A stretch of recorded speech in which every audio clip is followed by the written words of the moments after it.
and I'm just so happy and proud of the guys, and the coaching staff, and this is a good start in the right direction for us. Hopefully, this continues to build momentum that we need to finish out this first quarter, and go from there. Is that the first pass you've completed? It's not the first pass. It's the first touchdown, though. Well, two-point conversion. Yeah.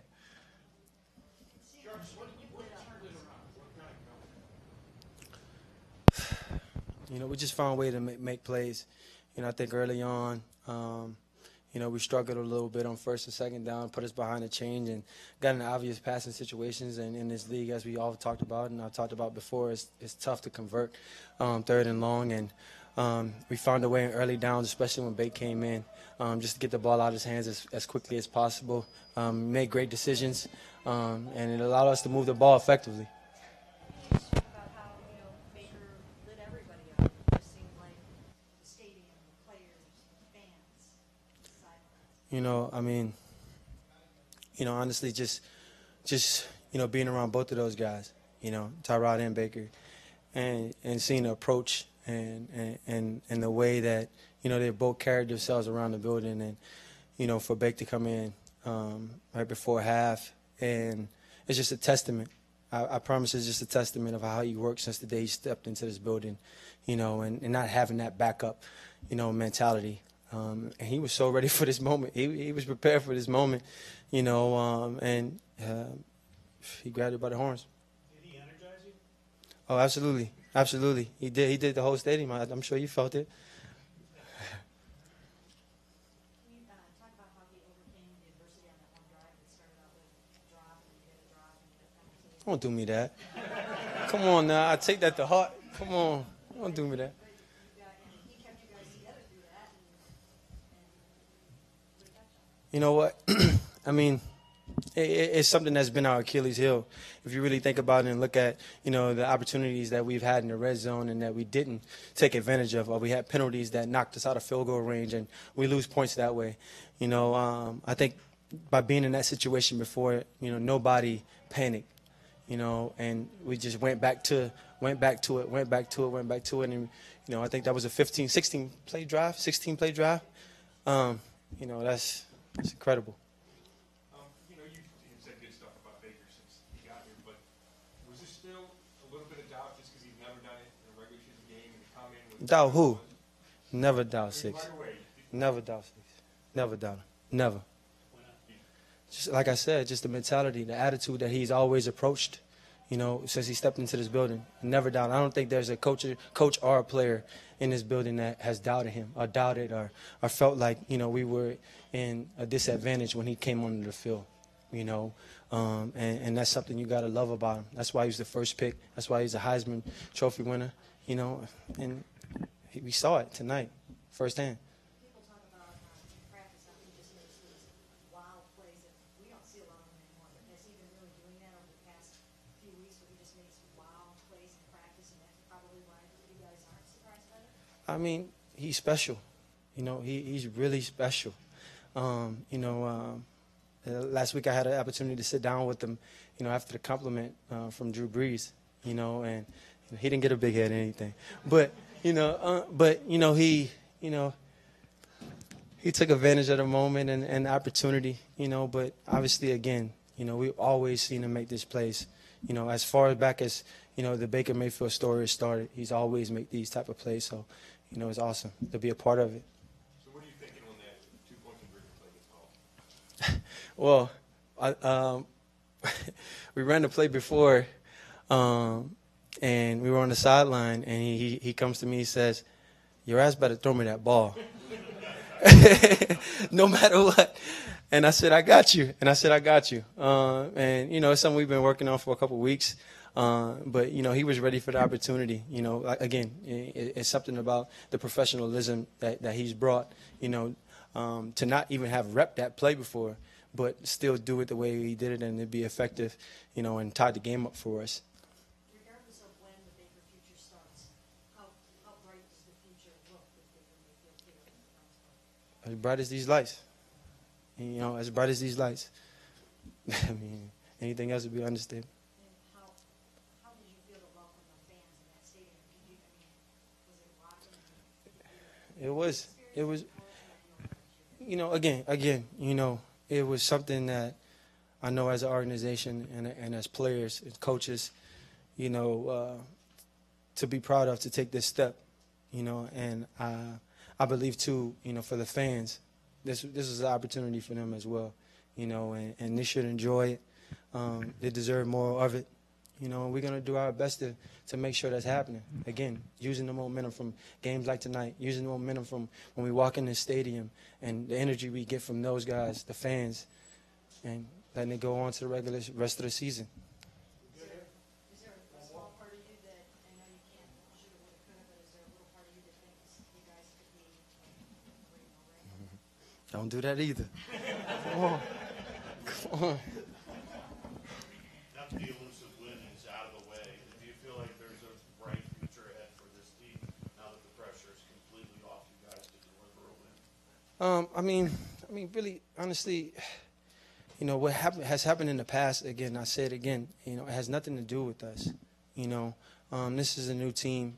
We build it in the right direction.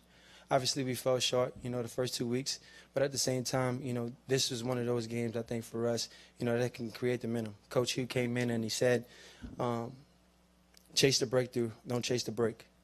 We've had every reason to, I don't want to say go in the tank. We got a lot of football left, but at the same time, we've been needing to win a game like this. They've all been close, and for us to win this one, I think it's going to create some momentum and energy for us. Last one, Mary Kay. Did you happen to see what Isaiah Crowell did after the second touchdown? Did that fire you guys up at all on the sideline to think you don't come to our house and do something like that? I did not, and you can check the scoreboard. All I care.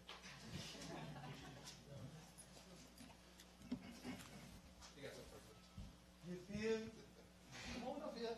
Yeah, so everybody can see. Yes, sir. Yeah, bless. Remember the day. It ain't got to be Sunday. Yeah.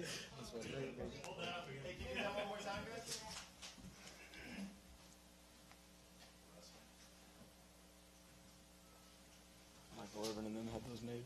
Thank you. How did you feel to light up the stadium, to bring all that joy to all the fans and pull that one off? Any win feels great. It's hard to do. Having success at this level is hard to do. But the best part about it was that we were here at home. You got to feel the energy of the crowd, how badly they wanted it as well. We got to play for each other, but at the same time, this city does deserve it. But we got to have that mindset of going to get it no matter what's happening. And so it felt great. Yeah, I know you're always only a play away from coming in as the backup, but what was it like when it was time? Treat it like any other time. Got to go do my job. Don't overthink it. Live in the moment. It's at that time I got to command the offense. Got to command the team. Got to bring a spark and give us a chance to win. That's my job, and so that was what I was focused on. You said a couple times it was your coming out party. Did it feel like that to you? For everybody else to see around here, I feel like people have been talking about it for a while, but I've just been waiting for my moment. Been patient. I've been in a good opportunity, put in a good situation with guys around me, veteran QBs and great coaches that I can learn from.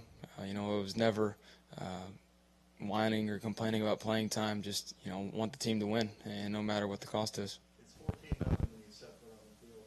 How much of a sense of urgency did that create?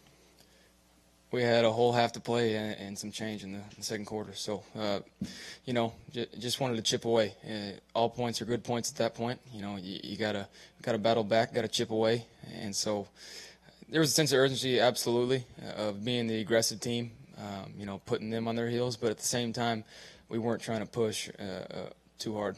Baker, when you caught the pass for the two-point conversion and you went to the sideline, you showed it on the scoreboard, and you're telling the fans, let's go. Can you just kind of walk us through what's going through your mind, what kind of emotions you're feeling, and the energy in the stadium that you're experiencing? Yeah, no, anytime you can get the crowd to be a factor,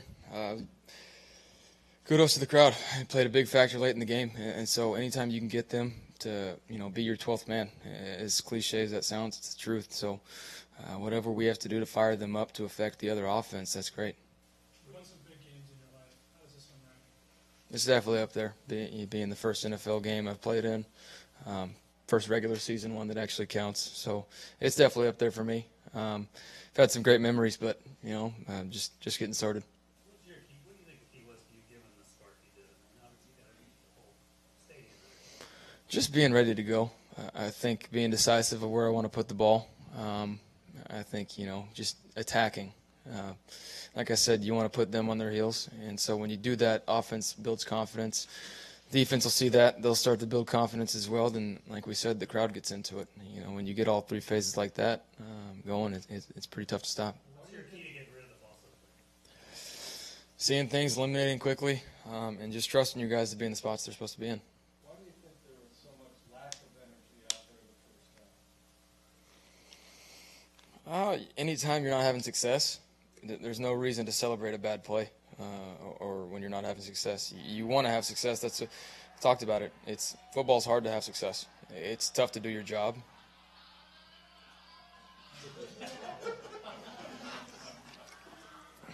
That was the first, too. As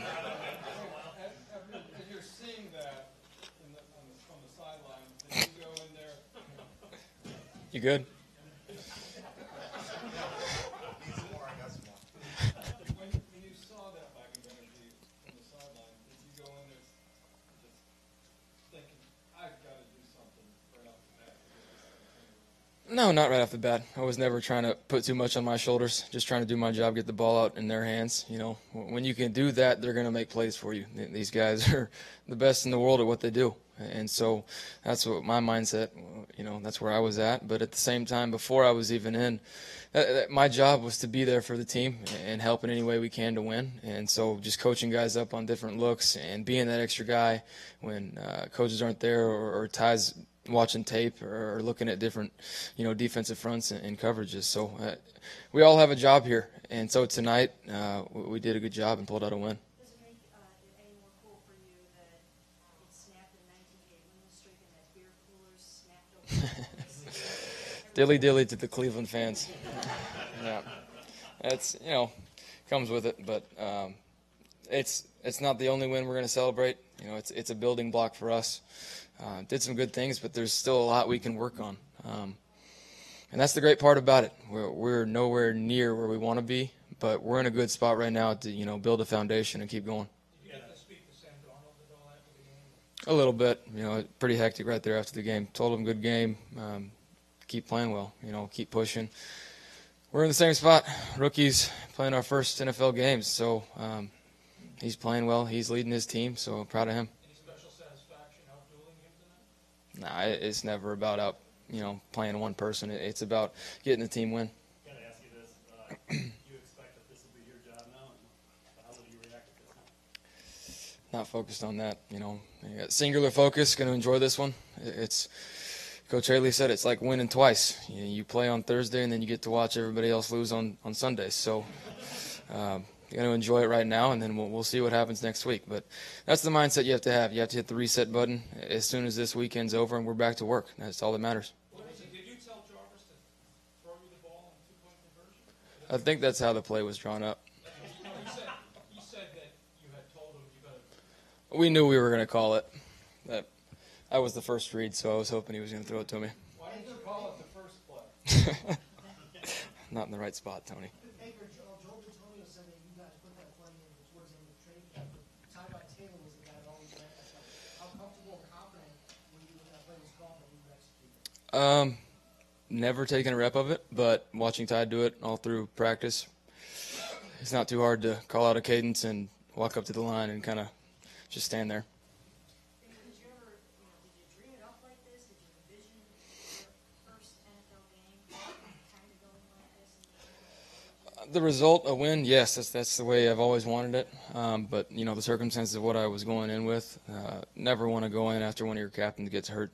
So you never want that, but the result was what we wanted. And so we'll watch the tape. The thing about it is you're never as good as how it feels after the game, and it's never as bad. So I'll be excited to get to the tape and, see what we can build on. What was it like to get a game ball in the locker room? And during that whole locker room celebration, that scene, could you tell, you weren't here last year, but could you tell how Yeah, for starters, the first game ball he gave was to the Haslam family, and so he talked about, they've stuck with him through thick and thin, and it's been tough for him, so it meant a lot. He's had a lot of pressure on him, and he's put a lot of it on his shoulders. And what we need to realize as a franchise now, it's everybody has their job to do. It's not all on one person. It's not all on me right now. It's everybody. You have your 1/11th on offense, and, I can say that about special teams and defense as well. We got to work each day to have success, and that's just the way it goes. Baker, have you had a chance to talk to Tyrod? To what? Have you talked to Tyrod? Oh, no, I have not had a chance yet.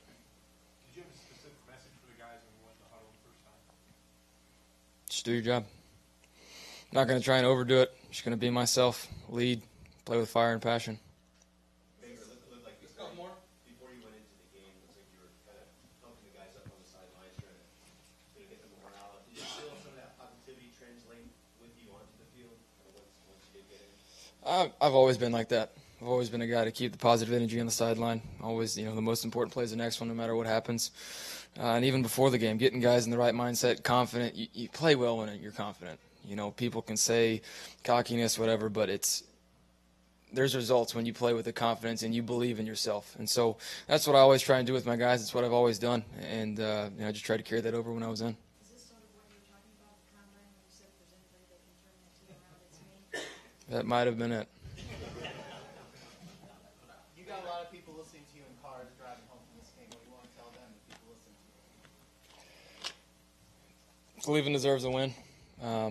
But we're not done yet. So don't break the dilly-dilly coolers too hard. Just enjoy it. We deserve it, but at the same time, we're just getting started. And Christian Yelich for NL MVP.